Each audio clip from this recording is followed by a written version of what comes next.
Dr. André, desembargador do Tribunal Regional Federal da 2ª Região, Rio de Janeiro, Espírito Santo, desde 15 de fevereiro de 2001, decorrente da vaga destinada ao 5º Constitucional para o Ministério Público Federal, no qual permaneceu de 15 de dezembro de 1989 até 14 de fevereiro de 2001, como Procurador da República e, posteriormente, Procurador Regional da República. Dr. André é mestre em Direito Constitucional pela Universidade Federal Fluminense, mestre em Direito pela Universidade do Estado do Rio de Janeiro, doutor em Ciências Ambientais e Florestais pela Universidade Federal Rural do Rio de Janeiro, doutor em Ciências em História das Ciências e das Técnicas e Epistemologia pela Universidade Federal do Rio de Janeiro, doutor em Filosofia pela Universidade Federal do Rio de Janeiro, doutor em Direito pela Universidade do Estado do Rio de Janeiro, pós-doutor em Direito pela Universidade Federal de Santa Catarina. Também atua como professor na Universidade Federal do Estado do Rio de Janeiro, Unirio, e desembargador com assento na 2ª turma do Tribunal Regional Federal na 2ª Região. Dentre as principais atividades exercidas, Dr. André foi presidente do Tribunal Regional Federal da 2ª Região de 2017 a 2019, corregedor regional da Justiça Federal da 2ª Região de 2011 a 2013 e um currículo tão vasto que nós ficaríamos aqui um bom tempo, né, doutor? Muito bom, doutor André, a sua participação, tá? Gostaria que você ficasse à vontade. O tempo que o doutor aí entender é logicamente possível. Eu sei que também já está vindo de uma outra live anteriormente, mas eu quero, doutor, geralmente, que você fique aí de forma bem confortável com relação a esse tempo, tá bem? A palavra está com você, doutor André. Boa noite a todos. Faço uma saudação ao professor Frederico Pereira e também à instituição que me convidou. E também agradeço aos alunos a oportunidade de podermos, de alguma forma, entrarmos em algum tipo de comunicação neste período terrível de pandemia que enfrentamos na atualidade. Fico a imaginar o que seríamos nós sem estes equipamentos eletrônicos, mesmo não funcionando, às vezes, eles é que são a nossa salvação, de assim, na atualidade. Eu gostaria de começar com uma justificativa. Aliás, antes disso, uma ressalva. As opiniões que eu manifestar aqui não são a verdade. São uma verdade, ou seja, uma visão que nessa perspectiva é verdadeira. Agora, há outras visões, outras opiniões, e como nós falamos em ciência, em teoria, tudo que for acolhido que tenha justificativa, método, é aceitável. Mas eu vou apresentar aquilo que me parece o mais adequado e o mais correto. E aí vem a minha justificativa. De onde vem o poder do juiz? O presidente da República é eleito. Eleito pelo povo. 4 anos. O governador é eleito pelo povo. 4 anos. O prefeito é eleito pelo povo. 4 anos. A mesma coisa acontece com os vereadores e deputados estaduais e federais. É verdade que os senadores têm 8 anos. E até é justificável isso, porque o regime do Senado é um pouco diferente da Câmara. Mas, em ambos os casos, estamos a tratar de 2 poderes da República, o Legislativo e o Executivo. Então vem a pergunta, como é que o juiz exerce um poder? É titular de um poder judiciário e não foi eleito. Como é que nós conseguiríamos equilibrar essa situação numa república federativa como a nossa, no Estado democrático como o nosso, da nossa democracia? E talvez, comparando com os outros países, a situação é mais delicada. Mas eu lembro que em todos os países, uma única faculdade, a faculdade de Direito, é a única que preenche os cargos do Poder Judiciário. É o único poder da República com uma faculdade legitimada a preenchê-lo, o que torna a faculdade de Direito algo, eu diria assim, diferenciado no contexto acadêmico de um país. Aí vem a pergunta: baseado em que o juiz exerce um poder? Em alguns países, daria o exemplo de alguns estados, na maioria dos Estados Unidos da América, os juízes são eleitos, há uma eleição. Aconteceu também isso na antiga União Soviética. Não estou fazendo apologia a nenhum governo aqui. Mas no Brasil, nós não seguimos esse método. De que maneira, então, nós conseguimos justificar que o juiz exerça uma função típica do Estado e, o que é pior, exercer um controle sobre os outros dois poderes? O primeiro, que é o poder legislativo, e, em segundo lugar, o poder executivo. Bem, nós não temos uma explicação única e universal. Nós temos teorias para explicar esse poder. E eu gostaria, neste momento, de expor, em resumo, algumas delas. A primeira, que me parece mais razoável, e é aceita pela literatura basicamente romano-germânica, em especial a Itália, que nos legou boa parte das nossas teorias e a formação jurídica que nós adotamos, pelo menos na área judiciária. O juiz exerce uma função que é inicialmente complementar à função do legislativo. E, ao ser complementar, porque ele faria com que houvesse a aplicação das leis, o vínculo do juiz seria, portanto, com o legislativo. Ou seja, se houvesse um fio condutor chamado poder, um fio até iluminado,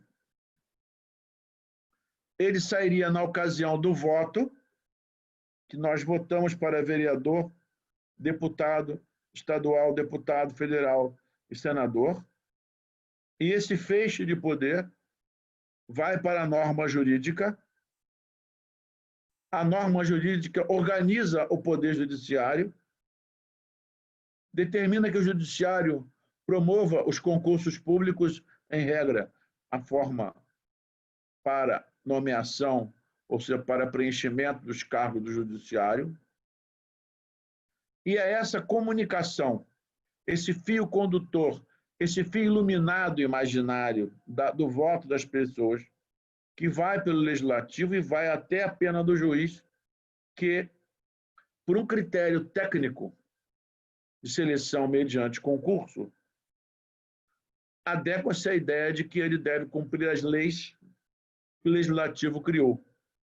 O mesmo legislativo que manda a estruturação do judiciário ser assim.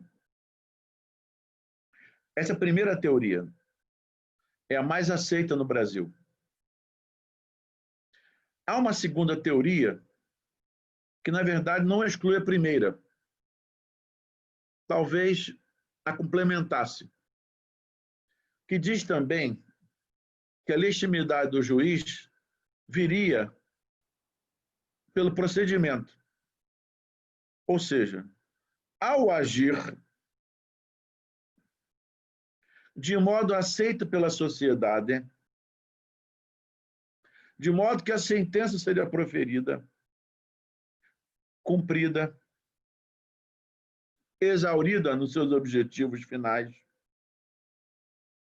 o povo aceita esse mecanismo como legítimo e, consequentemente, o juiz encontraria no exercício da sua atividade a legitimidade como membro de um poder da República. De qualquer maneira, poderíamos trazer aqui um argumento de Max Weber, no sentido de que os estados novos precisam de uma burocracia, ou seja, um grupo de agentes públicos para organizar a sociedade e pôr em ordem as coisas. Nesse contexto, estariam incluídos servidores públicos, militares e também estariam os juízes. Mas essa teoria, a última, não é muito bem tratada para os juízes, só as duas primeiras é que são. E, em maior escala, a primeira ainda, que diz que a função do juiz deriva desse poder de indiretamente delegado pelo legislativo. E, por essa razão, alguns autores dizem que estamos diante de um poder complementar do legislativo. Então, para começar, o Poder Judiciário se legitima de maneira diferenciada dos de outros poderes, no mínimo porque o Legislativo e o Executivo são organizados e formados mediante voto. Ou seja, é a política que determina o preenchimento desses cargos. Mas não é a política que determina o preenchimento dos cargos para magistrado.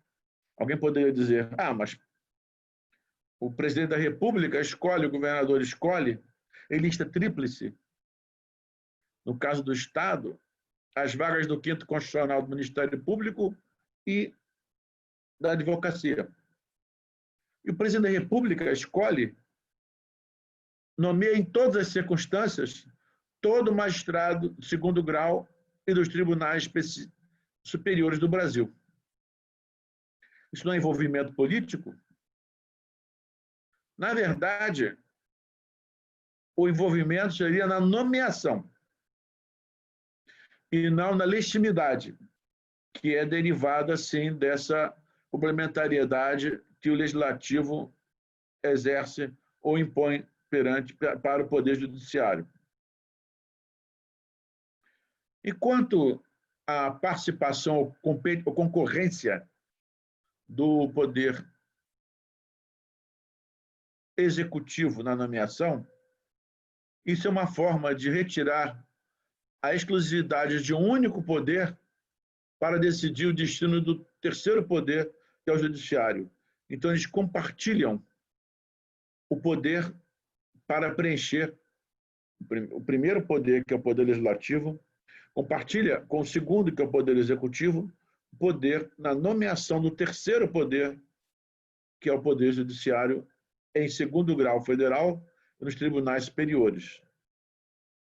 Com isso, um único poder não determina o destino do outro. Os dois poderes, legislativo e executivo, é que, por meio da nomeação ou indicação que o presidente da República faz em função de uma lista tríplice, no caso dos desembargadores, que é organizada na sua estrutura pelo Poder Legislativo, não na escolha, mas na legislação, e nos tribunais superiores, mediante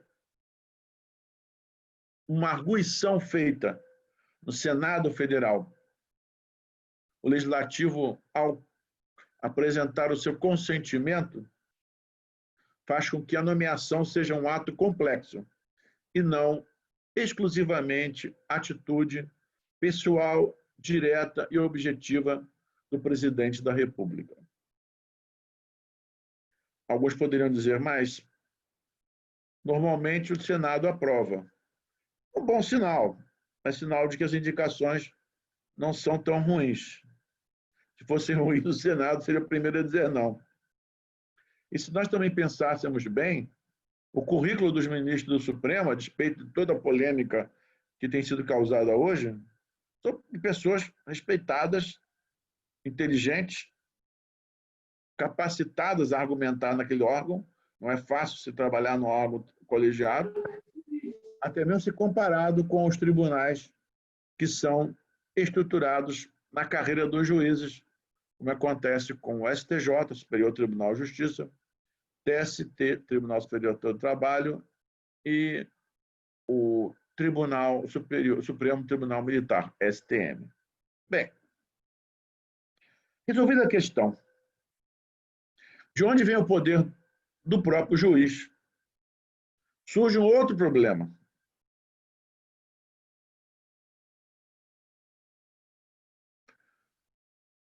Nós chegamos à conclusão, há muito tempo, que nos estados ocidentais, 3 poderes seriam, seguindo a orientação clássica, a estrutura básica de um Estado moderno. Notem que o Brasil, há pouco mais de 100 anos, tinha 4 poderes. O Brasil tinha um 4º poder, que era o chamado poder moderador, que existiu em 2 países, em Brasil e em Portugal. Promovido em ambas as situações, esse poder, pela figura de Dom Pedro I aqui e Dom Pedro IV em Portugal, que era a mesma pessoa. A China chegou a ter 10 poderes. A Venezuela tem 5 poderes. 5 poderes, desculpe. 5 poderes, porque ela inclui o poder eleitoral como separado dos outros 3 e a Suprema Corte como um outro poder separado. Bem, os países civilizados, democráticos, ocidentais, acham que 3 poderes são aqueles que deverão dar rumo a um Estado moderno. Alguém perguntou assim, mas o povo já perguntaram ao povo sobre isso? O problema é que há uma aceitação geral de que os poderes são assim conhecidos. Então não há uma revolta, não há um debate nacional para aumentar o número de poderes. O brasileiro nunca tratou disso. Ao contrário, reduziu do moderador de 4 para 3 e ninguém questionou isso ao longo dos anos de república. Então, há o entendimento de que isso é perfeitamente possível de ser mantido. De outro lado, eu chamaria atenção também uma característica do brasileiro, que eu precisei dizer na França, quando fiz um curso lá, um curso na França que fiz por 30 dias, no judiciário francês, e lá eles me levaram para a sala de julgamento, que é secreta. E começaram a me questionar como era a justiça no Brasil. Quando eu disse que a justiça no Brasil era feita na frente das pessoas, eles ficaram simplesmente impressionados, ao ponto de dizer horrorizados. Como é possível na frente das pessoas? E se houver discussões? Se houver discussões, serão feitas na frente dos jurisdicionados. Um disse, isso é inaceitável. Aí eu disse, a minha mãe, uma mulher que é idosa, ainda gosta de passar roupa, é uma viúva, liga para a amiga e diz, fulana, uma espanhola, por sinal, amiga vizinha dela, hoje já falecida, Belinda, não gosto desse ministro, desse juiz. Aí o juiz francês perguntou, como assim? A sua mãe é advogada? Eu disse, não. E como é que ela não gosta do juiz? Ela não gosta porque ela é brasileira. E o brasileiro acha 3 coisas dos juízes. Por quê? Que a França não tinha ou não tem. Primeiro, que os julgamentos sejam abertos. Como assim? É isso mesmo. O julgamento seja aberto para todo mundo assistir. É óbvio que fica ressalvado aqueles casos de segredo de família, segredo de justiça, nós dizendo, são as causas de família. Todo mundo concorda com isso. Ninguém quer ver briga na arena da mulher em público. Então, concordamos que seja reservado nessa parte. Mas é uma exceção. Em segundo lugar, a Lidl disse, eu falei para o francês, olha, se formos no interior do Brasil, lá na fronteira de Minas Gerais com Goiás, fronteira não, na divisa do estado, fronteira não, divisa, naquelas montanhas de Minas Gerais, buscava um sujeito, um ermitão lá, transmontano, chamamos ele aqui e perguntar para ele, se o juiz não julgar na frente do senhor do tribunal, o senhor acha certo? Sabe o que ele vai dizer? Não, tem que julgar na frente. Quero ver. Segundo, o juiz tem que ser um juiz togado. Não é outra pessoa que exerce a função. É um juiz, nomeado como juiz, responsável como juiz. O brasileiro quer isso? Quer. Ele até aceita que a repartição pública resolve os problemas dele. Mas se estiver errado, ele vai para a justiça. E as causas previdenciárias, causas trabalhistas, ele vai questionar os atos. E terceiro, esse juiz tem que ser do Poder Judiciário. Se não for do Poder Judiciário, na cabeça do brasileiro, não é uma coisa muito aceita. 3 características. Que ficaram impressionados. E na França não há o controle como há no Brasil de constitucionalidade, nada disso há no sistema deles. É, aliás, como acontecia no Brasil Império, não havia um controle de constitucionalidade do Brasil Império. Surgiu com a República. E surgiu por um único motivo. A República veio muito mais por uma necessidade dos estados da federação quererem autonomia do que pela briga ou pela insistência em retirar o imperador. Havia uma resistência no Império à autonomia das antigas províncias. E o argumento republicano principal era algo que não é republicano, é a federação, que está mais associada à democracia do que à república. A democracia territorial. Pois bem, os estados passaram a adotar leis, passaram a editar leis, porque se tornaram autônomos. As legislações dos estaduais passaram a ter a mesma competência que a União para editar normas jurídicas, embora de assuntos, temas diferentes. E, recentemente, após 88, em caráter igualitário, eu diria assim, o município, criando a nossa federação de 3 níveis.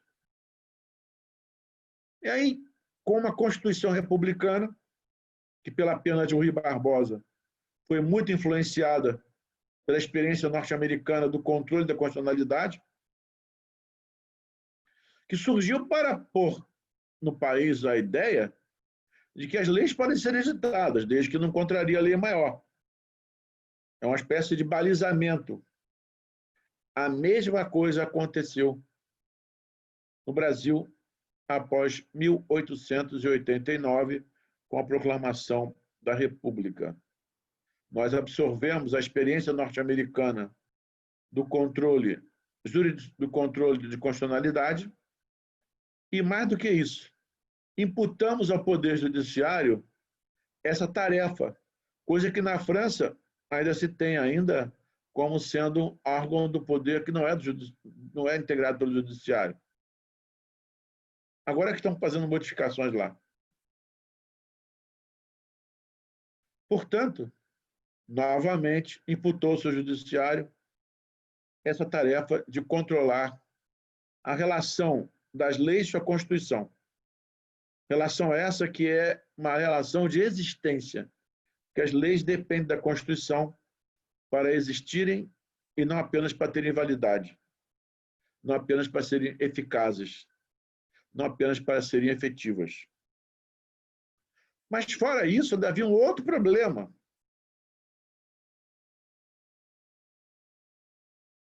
Os atos que não fossem questionados por sua inconstitucionalidade também sofriam impugnações pelos jurisdicionados em geral, pelos cidadãos brasileiros.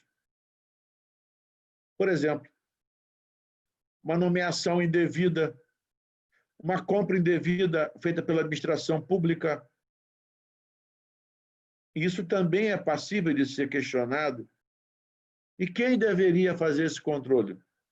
Novamente, o entendimento era de que o Poder Judiciário faria isso. E não é um pensamento universal.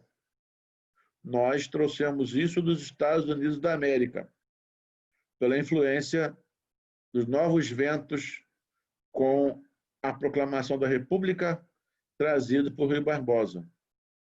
Como assim? Alguém perguntaria. No Império, não havia o controle feito pelo Judiciário? Não. Não, não.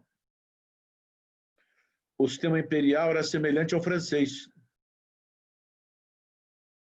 o do contencioso administrativo, ou seja, o poder executivo é que decidia as coisas.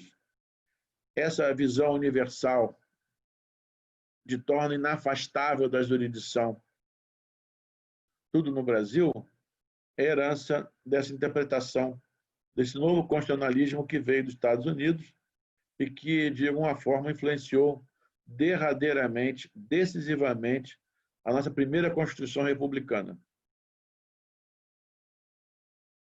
Pois bem, alguém perguntaria, essa inafastabilidade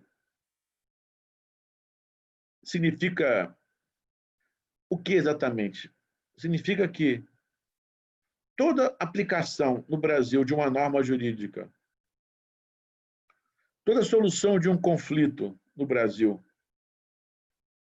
que o Estado, por meio da União, Estados e municípios tenham com as outras pessoas naturais ou físicas, como queiram, ficaria sujeito ao controle judiciário.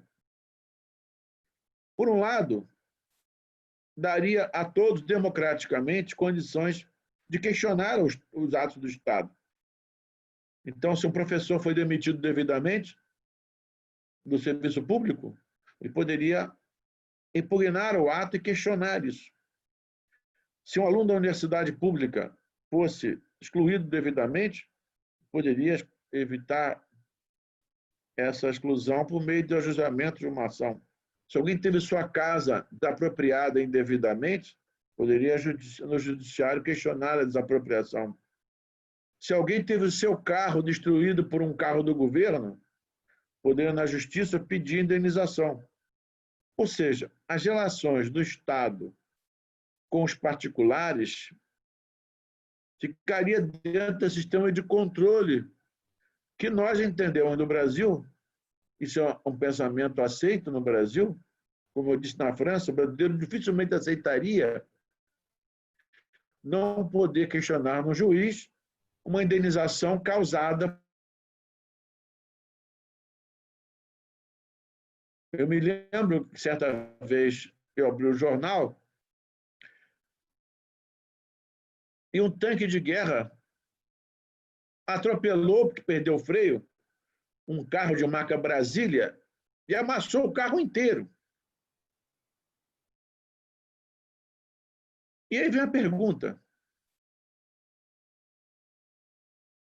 quem paga essa indenização? E o brasileiro tem dúvida que tem que cobrar na justiça. e que o juiz condenaria a União a pagar o dano ao proprietário. Não precisa ser um letrado, um erudito, para saber que a pessoa poderia judicialmente exigir o pagamento daquela dívida, do carro destruído. Eu penso que todo brasileiro, de alguma forma, por um sentimento vivo na sua alma, sabe disso. Ao dizer isso para todos os alunos, estou também a dizer que aí está a raiz do controle jurisdicional dos demais poderes da República. É aceito pelo povo. Agora, quem controla o judiciário? Essa é uma questão difícil e complicada. Remotamente seria o poder legislativo. Como? Julgando os ministros do Supremo, se eles não julgassem ou não agissem corretamente e não pusessem o judiciário do Brasil em ordem. Alguém poderia dizer, mas o Supremo nunca é julgado pelo Congresso Nacional, mas poderia. Poderia ser julgado. O único órgão que teria condição de questionar o Supremo, que tem o poder de controlar os atos irregulares, desvios dos juízes no Brasil inteiro, por meio dos recursos e por meio de um órgão chamado Conselho Nacional de Justiça. Quantos e quantos juízes são afastados diariamente no Brasil pela ação do Conselho Nacional de Justiça? Quantos juízes são aposentados pelo Conselho Nacional de Justiça nessa visão corregedora, ou seja, de corregedor do Conselho? Então, o sistema de controle do judiciário começa por um exame da sua própria estrutura e também pelo fato de que o judiciário, só em primeiro grau, é marcado por um único julgador. Nos outros órgãos, isso não acontece. É um colegiado. E o colegiado traz consigo aquilo que quem jogou futebol sabe. O jogador nem sempre se tem com o outro. O jogador nem sempre tem o mesmo pensamento do outro. E esse controle que o judiciário faz, normalmente passa pelo controle dos órgãos colegiados, ou seja, com mais de um juiz, sejam os juízes desembargadores, no segundo grau, ou ministros, em Brasília. Por essa razão, é a ausência de acordo, é a ausência de consenso, são as divergências dos juízes que fazem com que não haja uma posição única e nós possamos achar que fica tranquilo um órgão julgar com muitas pessoas, porque elas têm posições diferentes. E aí eu volto a algo que eu já disse. Não falei que os tribunais também têm advogados e membros do Ministério Público a integrar os seus órgãos. É que, embora no primeiro grau sejam juízes concursados, acontece nos tribunais colegiados, um primeiro juiz é nomeado por antiguidade, segundo juiz por merecimento, terceiro juiz, antiguidade, quarto juiz, merecimento, e um quinto juiz é um advogado, vem da advocacia. Aí começa outra conta, novamente, um juiz, antiguidade, outro merecimento, antiguidade, merecimento, e agora vem um outro que vem do Ministério Público. Como um é antigo e o outro é por merecimento, e o outro vem da advocacia do Ministério Público, a maneira de pensar nunca é igual. E com isso, os debates, as discussões nos tribunais permitem que nós tenhamos os outros dois poderes submetidos a um controle de um órgão que internamente também não é muito coerente, porque ele não tem uma posição muito clara a respeito das. Pois bem, essa estrutura obriga o juiz a dizer tudo o que faz e por que faz e como faz. Tem que fundamentar tudo. Julgamento aberto, fundamentado em ar colegiado. Tudo isso faz com que o controle dos outros poderes seja também feito em menor quantidade e menor qualidade. Por quê? Porque os juízes terão tantos embates internos, tantas discussões internas, que o que sabe fazer o controle fora do tribunal é uma pequena parte desses embates internos que ocorrem normalmente. Normalmente, no Brasil, os juízes não combinam nada, não tem combinação, é tudo feito em público. Então, essa é a raiz do controle que nós não questionamos tanto no Brasil. E não questionamos tanto porque o próprio judiciário não tem uma estrutura muito coerente interna. É gente de todo tipo, de todas as classes sociais, de idades diferentes, origens diferentes, faculdades diferentes de direito. E isso faz com que não haja uma orientação monolítica, ou seja, como fosse um tijolo, uma pedra, de que o judiciário pudesse lançar nos outros poderes, porque a pedra é de uma unidade tal e daria força ao judiciário. Não é assim. As discussões internas são terríveis. Eu, particularmente, acho pior as discussões internas no tribunal do que as discussões que acontecem fora do tribunal entre os advogados e os juízes.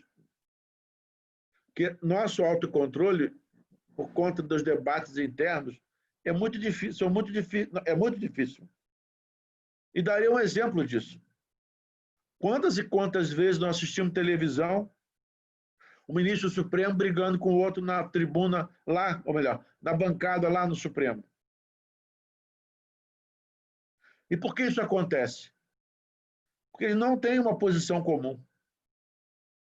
E no Brasil, como é que nós alcançamos a posição comum?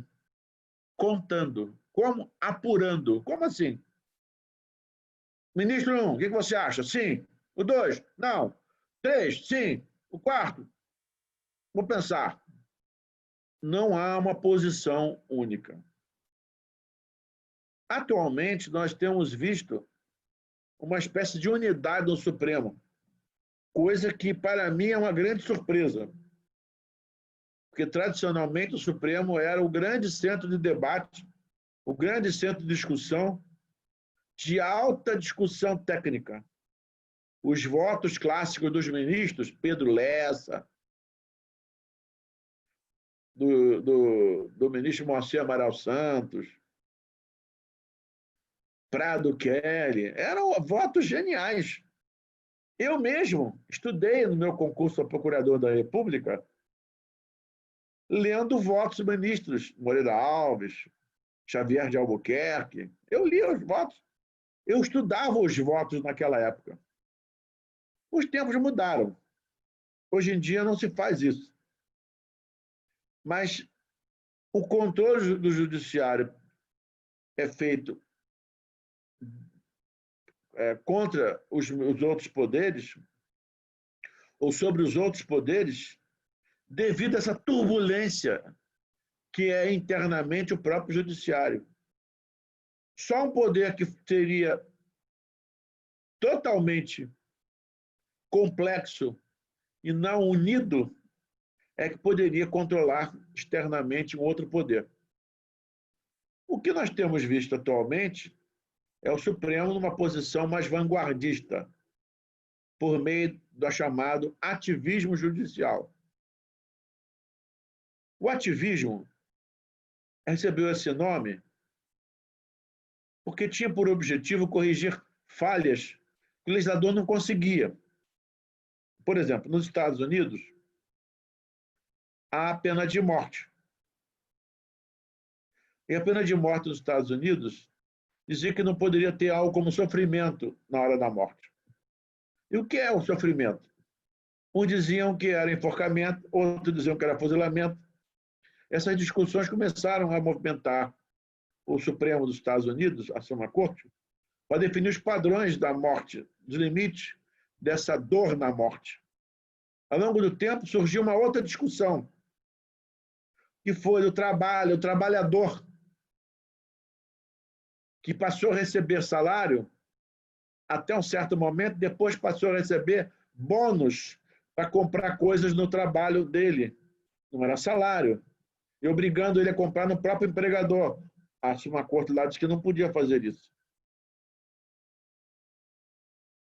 A liberdade de comércio, liberdade econômica, eles sempre tomaram posição no sentido da liberdade.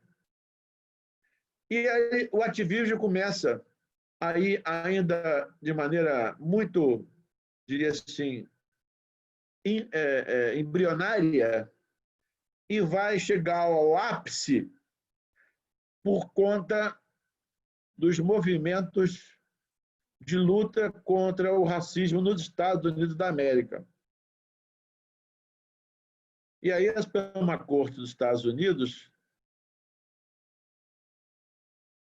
oscila em alguns pontos até chegar a um denominador comum de que a sociedade norte-americana não poderia conviver internamente com a diferença por conta da cor da pele. E começa a proibir atitudes dos estados, especialmente do sul dos Estados Unidos, relacionadas às restrições dos direitos da população negra daquele país. E a corte começa a tomar atitudes que não é apenas de julgar o caso nos seus limites, começa a avançar e tomar decisões daquele nesse sentido. Isso avança e começa a um outro movimento em relação ao direito das mulheres. E redunda na questão do aborto, se elas poderiam ou não poderiam abortar. Essa é uma corte dos Estados Unidos que deveria aguardar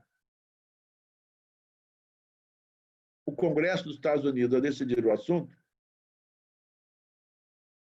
Teve que tomar decisão e o Congresso não tomou essa decisão de disciplinar o assunto. E essas atitudes da Suprema Corte dos Estados Unidos, destinadas a orientar como uma espécie de moderador do país as questões trabalhistas, as questões de comércio ou de liberdade econômica, as questões raciais, as questões das mulheres e dos seus direitos, nesses quatro pontos básicos,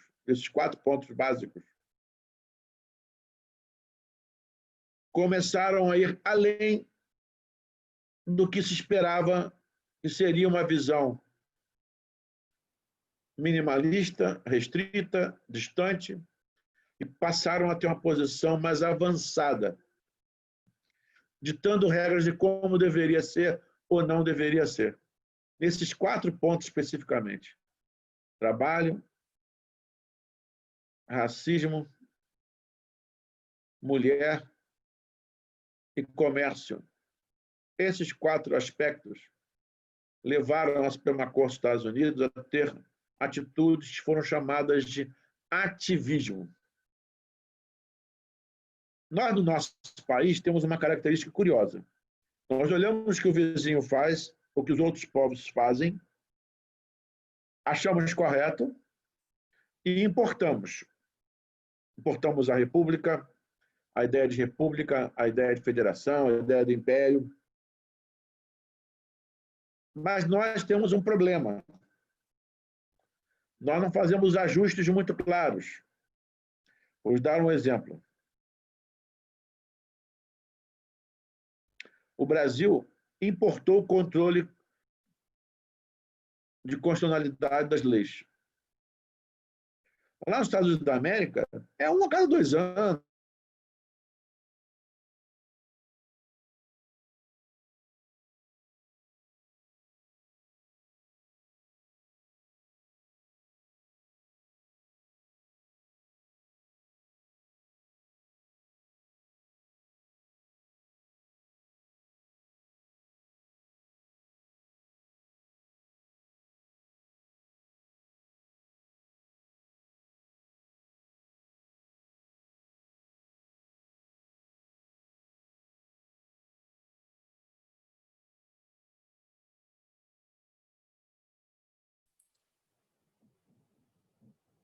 Pessoal, acho que realmente travou aqui. Só aguardar só um minutinho. Acho que caiu o Posso contato continuar? do.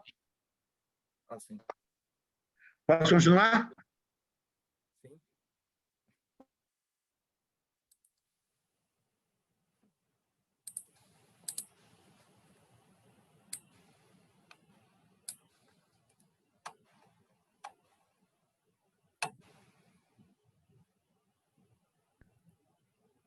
Caiu o contato dele. Só um minutinho que acho que Podemos ele. continuar? Pode ser, Podemos doutor. continuar? Sim, sim. Podemos? Podemos. É que travou.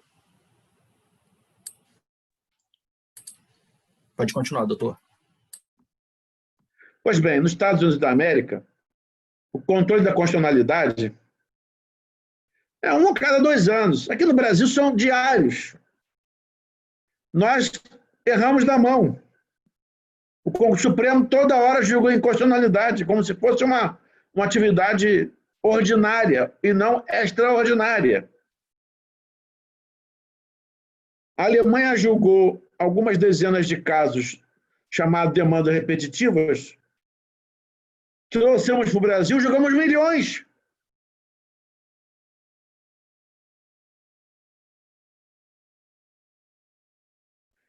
E nós agora achamos que o ativismo norte-americano, que é basicamente para esses 4 pontos, é para tudo. E hoje o Congresso, hoje o Supremo, aliás, dizendo, o Supremo Tribunal Federal, tem uma atitude que nós brasileiros estamos, diria assim, boquiabertos, para não dizer chocados. O Supremo hoje tem proferido decisões em matéria que não é aquela corriqueira das Supremas Cortes, do mundo inteiro. Controle de constitucionalidade, um evento envolvendo política pública. Aqui no Brasil, o Supremo tem julgado como se fosse uma vara criminal, uma vara civil.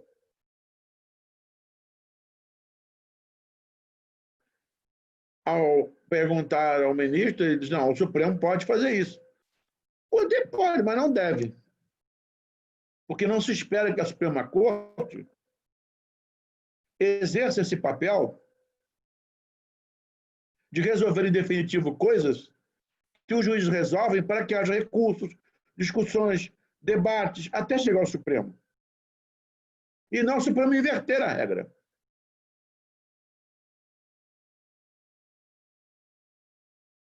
Então, nós estamos com o sistema de controle jurisdicional, o controle do Poder Judiciário na nossa democracia, sem paralelo no país que nos deu lições, que foi os Estados Unidos da América, a Itália, a França e os outros países que, de alguma forma, mantêm o seu judiciário em atitudes reservadas, comedidas, sem esse intenso tratamento que é mais digno dos políticos. Presidente, governador, prefeito, deputado, senador, vereador. E se nós fôssemos discutir lá nos Estados Unidos, na Alemanha, os ministros não ficam com essa preocupação em ser uma espécie de político vitalício. Eles são muito reservados, discretos. Eu diria até que a maior virtude de um juiz seria de ser discreto. E não estar na televisão fazendo apologia a ideias que são contrárias a esse governador, a esse prefeito, a esse presidente, aquele deputado, aquele senador, aquele vereador. Ou seja,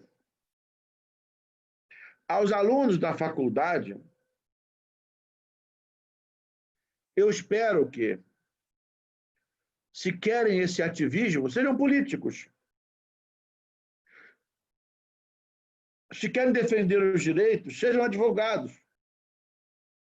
Se querem pôr as coisas em ordem, vão ser do Ministério Público.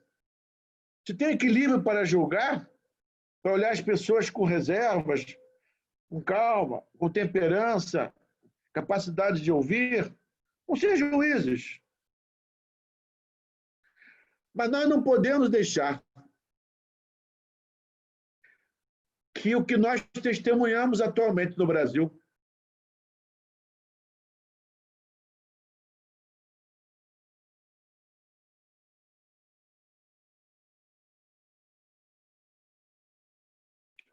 seja a regra para o futuro. Eu espero que os futuros juízes, promotores, advogados, defensores tenham a consciência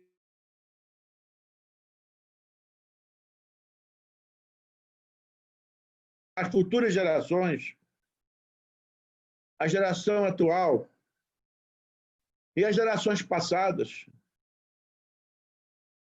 sejam respeitadas sem que haja imposição de uma pessoa no país inteiro pelo seu status de juiz.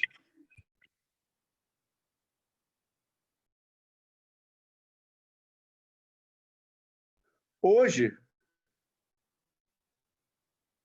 diversamente do que se faz, do que se trabalha, do que se pensa, do que se trabalha diariamente no comércio, na indústria, no transporte, parece que voltamos ao período imperial de que o status é que está a dominar. Hoje nós tememos o status do ministro ao invés de respeitarmos as suas decisões. No passado, eu mesmo vi um ministro,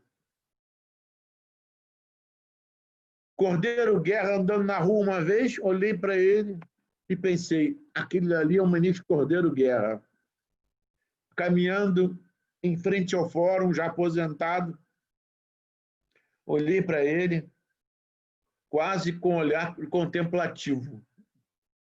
Eu tinha lido alguns acordos do ministro Cordeiro Guerra e pensei, não vou nem cumprimentar o ministro Cordeiro Guerra, porque é um homem fora do comum. Eu fiz isso não porque ele era ministro do Supremo, aposentado, mas porque os acórdãos dele eram lidos por mim à noite em casa para estudar nos concursos, ou quando era na faculdade. Era o músculo a trabalhar e não a mente do status. Não era o status de ministro que dava a ele condição de ser Cordeiro Guerra. Era o esforço que ele fez. Os livros que ele escreveu. Então, meus amigos, no Estado democrático, o controle do Poder Judiciário deve ser, acima de tudo, transparente, reservado, discreto, fundamentado, desprovido de movimentações políticas, distante dos debates entre partidos, que o juiz certamente até tem no seu coração preenchimento de uma ou outra ideologia, mas ele não deve manifestar-se. Se ele o fizer, é melhor que ele se aposente. Deixe a toga em casa e vá se candidatar. Não é isso que deve fazer o juiz. Não é assim que deve ser o judiciário. Portanto, é assim, como reportei acima, que deve ser o judiciário no Estado democrático do direito a realizar o seu controle. Meus caríssimos alunos da faculdade, muito me honra ter sido convidado para fazer essa exposição. Creio que esgotei 1 hora de exposição e acho que 1 hora é o tempo mais que razoável para um debate como esse. Não vou me estender. Acredito que o objetivo fundamental de uma visão mais ampla tentei passar, ainda que a base e a estrutura de boa parte da fundamentação tenha ficado lacunosa. Mas fica aqui a minha colaboração e contribuição para este início de semestre e desejar a todos pleno sucesso acadêmico. É o que eu desejo, é o que eu espero, e também um dia poder encontrá-los ou ler decisões dos alunos para eu dizer, tal como Cordeiro Guerra, são grandes magistrados. Muito obrigado a todos, uma boa noite. Excelente, doutor André, muito bom.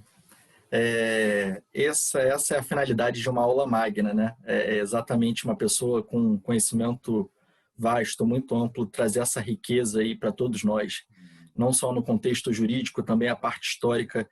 Quero parabenizá-lo pelo brilhantismo na explanação desse tema.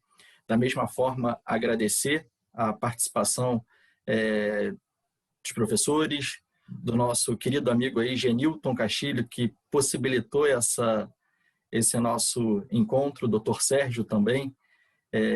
Então, quero parabenizar e agradecer. Eu sei, doutor André, que o tempinho está um pouquinho avançado, mas eu gostaria, se assim me permitir, de umas 2 ou 3 perguntas no máximo, caso tenha aí dos nossos alunos. Então, da mesma forma, os professores. Pessoal, só para não prolongar por demais, tá? Mas, muito obrigado. Tá bem, doutor André? Genilton também, doutor Genilton. Então, vamos lá, pessoal. Alguma indagação para que nós possamos aí direcionar ao desembargador, doutor André Fontes? Doutor Frederico. Pois não, Clécio. É o Clécio. Antes de mais nada, eu queria fazer um agradecimento mesmo pelo tempo disponível do doutor André. Foi muito gentil. Nós tivemos esses problemas técnicos aí, desse momento que nós estamos vivendo no Brasil, e ele tirou isso de letra, foi legal, muito humilde, muito simples, bacana mesmo. Para nós passou uma mensagem de que a gente estava conversando com alguém muito próximo. Não tivemos aquela coisa de quando ele viu o Cordeiro Guerra, né? Para nós já facilitou aqui quando vimos o doutor André Fontes. Mas eu queria fazer uma pergunta, uma pela palestra, que se ele pudesse responder por que é assim aqui no Brasil, de tantas mudanças na Constituição, tantas emendas que a gente faz na Constituição. Parece uma lei mais ou menos, dá essa sensação de uma lei mais ou menos, e peço desculpa pelos termos que eu uso aqui, assim, de repente até mais direto, doutor, eu já estou no ocaso da minha vida, estou tentando ser advogado bem no final da minha vida já, mas Então, é por absoluto desconhecimento, mas um sentimento como cidadão, mais da informação da televisão. Por que isso? E, mais uma vez, muitíssimo obrigado. Eu tenho uma segunda de natureza, depois mais do seu currículo, de uma escola de direito eleitoral que eu queria me aprofundar um pouco mais, mas talvez numa outra oportunidade a gente até, por intermediação do doutor Frederico, eu possa fazê-lo. Mas a minha pergunta é essa. Muito obrigado, muito gentil. Doutor Clécio, antes de mais nada, eu queria dizer que eu concordo com o senhor. Tenho o mesmo sentimento e diria até o mesmo. E vou lhe dar duas informações importantes. A primeira, eu fui fazer um curso fora do Brasil, na Itália. De vez em quando sou convidado para fazer um curso, vou lá assistir. Aí foi uma livraria, estava escrito assim: a mais bela Constituição do mundo. Aí eu puxei. Eu estava na Itália e a Constituição era a Constituição italiana. Passado algum tempo, fui aos Estados Unidos, aí estava lá, um livro na estante. O que significa ser norte-americano? Eu ver. Sabe o que estava escrito? Respeita a Constituição. Aí, recentemente, eu fui ler um livro sobre direito constitucional de Israel. Eu não tinha Constituição. E eles baseiam essa ideia numa noção de povo, a tradição deles. Sabe o que eu pensei? Vou falar uma coisa para o senhor vai dizer assim, isso não é jurídico. Eu vou dizer, eu concordo. Mas eu tenho que ter alguma resposta. Porque meu coração, aflito, também tente esses ataques externos de algo que nós não compreendemos. A Constituição que é mudada, muda-se uma hora para outra, em 2 turnos, porque o presidente acertou com a Câmara. Como pode isso? A Constituição de 88 tem mais mudanças do que as outras constituições juntas ao longo das suas vidas de mais de 100 anos. Como é que pode isso? Minha opinião, eu acho que não há amor ao povo, não há amor às coisas na nossa cultura, não há amor ao direito, não há amor de nada. As pessoas têm uma visão imediatista, pragmática. Eu tenho lido autores antigos que eu gosto muito, século XIX. Se eu me permite falar, eu brinco com meus alunos na graduação, falei, olha, vim fazer uma ressalva. Nasci no século XX, trabalho no século XXI, e dou aula no século XXI para vocês, mas o meu pensamento vai do século XIX. O homem tricentenário. Eu brinco com eles, né? Mas falo isso por respeito. Não falo isso por, diria assim, para fazer provocação ou querer parecer mais do que eu sou, mas é para chamar a atenção de que os livros dessa época falam coisas impressionantes. Eu, às vezes, me vejo com lágrimas nos olhos, vendo certas cenas de filmes. Como é que um povo consegue, às vezes, lutar? Nós não fizemos isso. Eu vou dar um exemplo. Há pouco, eu ia fazer uma exposição, acabei não conseguindo, porque houve uma interrupção da internet. Eu ia dizer mais ou menos assim. Criam leis no Brasil cheias de definições. Lei agrária no Brasil, cheia de definições. Lei de defesa do consumidor, cheia de definições. Lei ambiental, cheia de definições. Nem sempre coerente com a realidade ambiental, com a realidade do consumidor e com a realidade agrária. Mas você fica o tempo inteiro obrigado a ler aquelas coisas, memorizar as definições, discutindo-se com o juiz. E a realidade, que deveria ser alterada com a decisão, fica lá. As moscas, ninguém dá bola, tudo processualizado, discutido na justiça e não terminar nunca. Acham que a justiça ideal é ficar recorrendo, recorrendo, recorrendo, até conseguir. Sem solução, não é uma coisa possível, concreta. Eu não me frustro, eu vou dizer por quê, doutor Clécio Peralta, que eu luto contra isso. No meu tribunal, às vezes eu fico falando, meus colegas ficam zangados comigo. Levantam-se, fazem uma criação, porque eu estou a dizer coisas que eles não querem ouvir. Mas eu durmo tranquilo. Eu durmo tranquilo. Eu voto o que eu acho que tem que fazer. Não faço qualquer coisa, mas eu voto o que eu acho certo. Digo claramente o que eu acho certo. Às vezes, num plenário de 27, eu sou o 27º a dizer não, os outros dizem sim, às vezes é o contrário. Mas eu falo com o coração aberto e digo por quê. Então, eu estou convencido de que na universidade, essa que o doutor Frederico Pereira me permitiu falar hoje, e não no tribunal, ou seja, com os futuros juízes, promotores, defensores que a universidade vai gerar, formar, é que eu estou a falar hoje, para que eles mudem.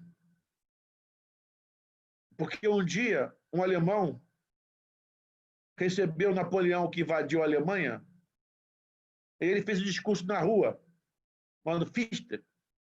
Aí o comandante, Napoleão perguntou, alguma resistência?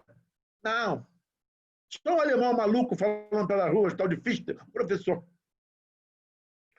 Discurso Nação Alemã. Sabe quem foi a coluna que pegou Napoleão? Uma coluna prussiana. Alguém ouviu o discurso de Fichte? Eu espero que os alunos da universidade mudem isso.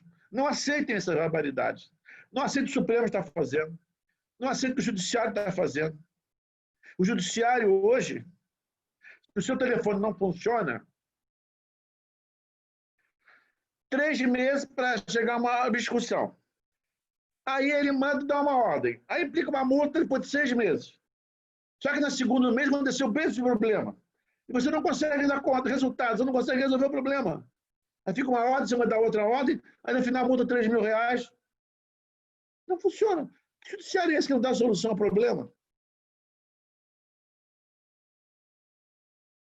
Então, eu, no meu trabalho, às vezes até sou visto como um idealista, porque prefiro votos que não são reconhecidos como razoáveis. Mas eu falo o que eu penso, olha, está errado por isso, por isso. Ah, mas sua posição não tem amparo em lugar nenhum. Tem sim, tem sim. Está na Constituição, uma democracia, uma república, uma federação. Não pode fazer isso.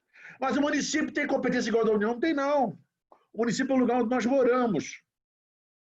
O município nós temos nossa casa, nosso trabalho. Se o município fosse igual ao Estado, igual à União, ele teria levado tanto poder na Constituição de 88 por esforço de todo mundo. O município é mais do que uma mera competência. Não, é assim. É mais do que isso. Então, fica esses debates. Mas eu espero que meus artigos, minhas palestras, minhas decisões, doutor Clécio, como o senhor que está com essa pergunta, eu acho que nós podemos mudar. Eu sou um otimista no mar de pessimistas. Meus colegas falam, para com isso, vai se divertir. Não, mas eu estou lá com ele. Eu digo, eu vou fazer, eu vou lutar. E por isso, eu estou aqui com os senhores às 21h55 da segunda-feira, numa interligação Três Rios,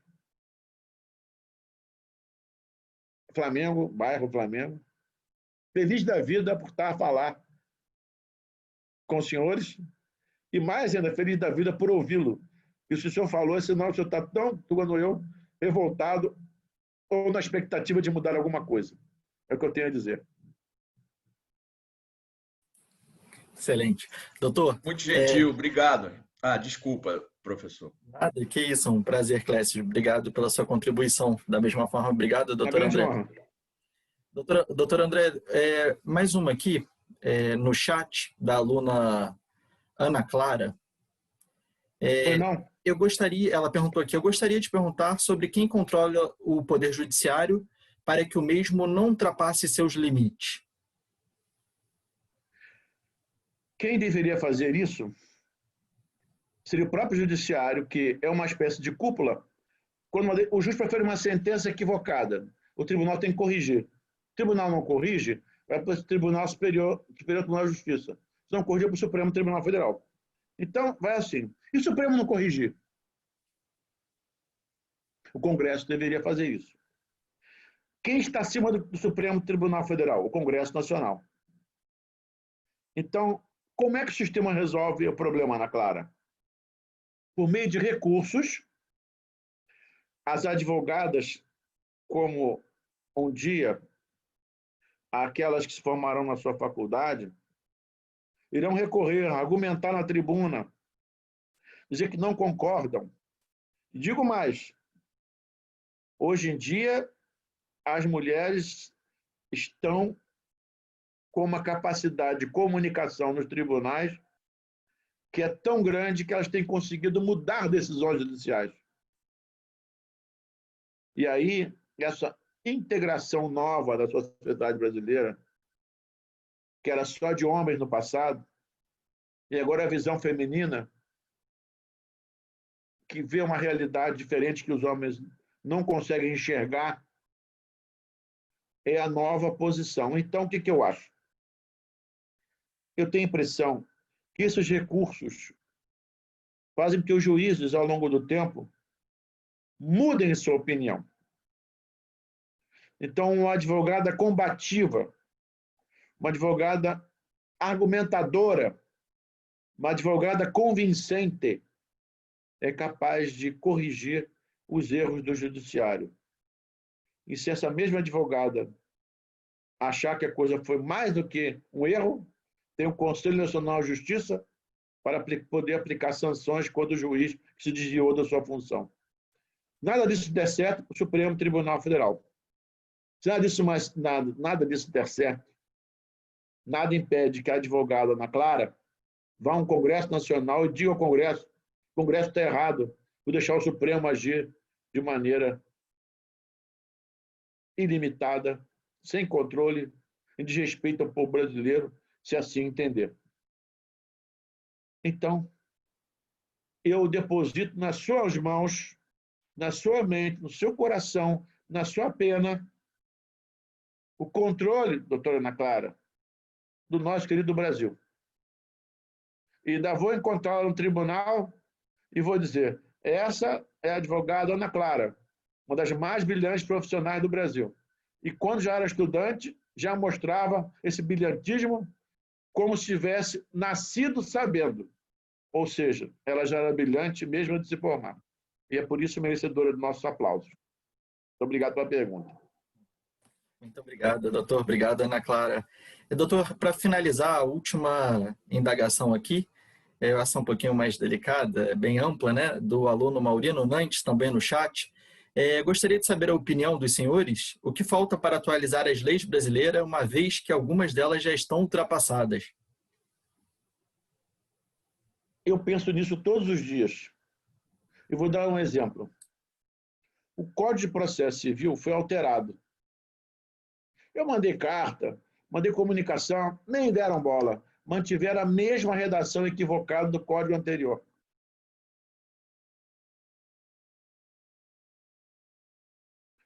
De que adianta alguém assumir um compromisso de mudar uma lei se não se toca diante das comunicações de que a lei precisa ser atualizada? Pior, diante da necessidade, mantém-se omisso. O que eu chamaria a atenção é de uma coisa. Quem elabora as leis não são os advogados, não são os juízes, não são os defensores, os promotores, os procuradores. Quem elabora a lei são os políticos, Um dia, algum aluno da universidade será um desses políticos. E eu peço a esse aluno ou a essa aluna que não se esqueça que o destino do país, das futuras gerações, dos seus filhos, netos, bisnetos, depende da decisão sua hoje. Lei que não é atualizada, lei que não serve mais para os momentos em que é aplicada, não tem mais sentido. Vou dar um exemplo, doutor Frederico Pereira. Na aula passada, que eu fui dar uma aula sobre contratos, eu dizia para os alunos que o Código Civil nosso ele foi elaborado nos anos 60 do século passado. E, naquela época, havia uma tentativa de revolucionar o Código Civil de 16 para dar o valor da vontade. Só que nós entramos no século XXI e hoje apertamos um botão. E o botão traduz a vontade da seguinte forma: se apertar o botão errado, aquilo acaba ficando. Se eu aperto o botão errado no refrigerante, vem uma Pepsi em vez da Coca-Cola, ou vice-versa, ou Guaraná em vez da outra, ou do água mineral, a pessoa acaba aceitando aquilo. Ninguém vai trocar a ficha de R$2 porque escolheu errado. Ou seja, o código avançou nos anos 60, mas entrou em vigor e no século XXI, em 2003, quando já estávamos em plena tecnologia. E agora não é a vontade, é uma operação quase que mecânica ou digital que determina as regras. Não deveria haver um sistema atualizado para retificar a vontade mal digitalizada? Mas não. O senhor não vai encontrar, doutor Clécio, não há nem menção, nem se pensa em fazer isso. Então, essa pergunta é totalmente pertinente. E eu acho que nós ainda estamos com aquela mesma mentalidade antiga que eu, uma vez, tive, porque eu era aluno e minha letra era muito feia. A minha mãe, como toda mãe, toda mulher é bem prática e objetiva, me pôs na escola de datilografia. Um sucesso total, datilografava tudo. Aí veio a máquina de escrever eletrônica, depois veio o computador, e agora? Quem cata milho tá tão bem quanto quem não cata milho, né? Quem cata milho, que eu digo, digitando com o dedo só. Resultado. E hoje eu uso digitação, não tenho mais máquina de escrever. Nem fabricam mais máquina de escrever. A última fabricou na Índia no ano passado. Então, o esforço dos políticos deveria ser a atualização das leis. Não fazem. Aí os tribunais começam no ativismo, achando que pode. Porque o poder, quando não é usado, quando ele fica lacunoso, alguém ocupa. Aí o judiciário acaba tomando a frente e fazendo muitas vezes o que não pode ou que não deve. Então, eu concordo que nós deveríamos, o nosso político está pensando em fazer coisas diferentes. Mas nós estamos ainda com problemas de internet. Nós temos, vejam, há 100 anos houve a pandemia, a gripe espanhola. Nós estamos com os mesmos problemas da gripe espanhola. Falta de saneamento básico, falta de limpeza em alguns lugares. Mesmas coisas. Eu pergunto, 100 anos se passaram. Será que vão ficar mais 100 anos no século XXII com os mesmos problemas? Não poderíamos nós corrigirmos? Pois bem, temos que tentar. Eu tento fazer isso todos os dias. Alguém dirá assim, mas você está sozinho. Não estou, não. Há muita gente fazendo também. E eu sou um otimista. Eu acho que nós vamos conseguir. É o que eu penso. Excelente, doutor. Doutor, vamos encerrar aqui os questionamentos. Gostaria de novamente agradecer, parabenizar esse entusiasmo, não só no campo aí como magistrado, mas também é visível essa paixão pelo mundo acadêmico que Vossa Excelência tem. É fantástico essa contribuição que você certamente traz para toda a comunidade acadêmica, para os seus alunos, e que você nos abrilhantou nessa noite. É motivo de muito orgulho, muita honra, graças aí à colaboração do Dr. Sérgio, nosso professor, novamente do nosso amigo Dr. Genilton, e da sua generosidade em estar aqui conosco, tá? Quero novamente agradecer, deixar o convite aberto para que, quando, se Deus quiser, essa pandemia passar, você tenha aí a oportunidade de conhecer nossa instituição. Vai ser uma honra, estaremos de braços abertos para recebê-lo.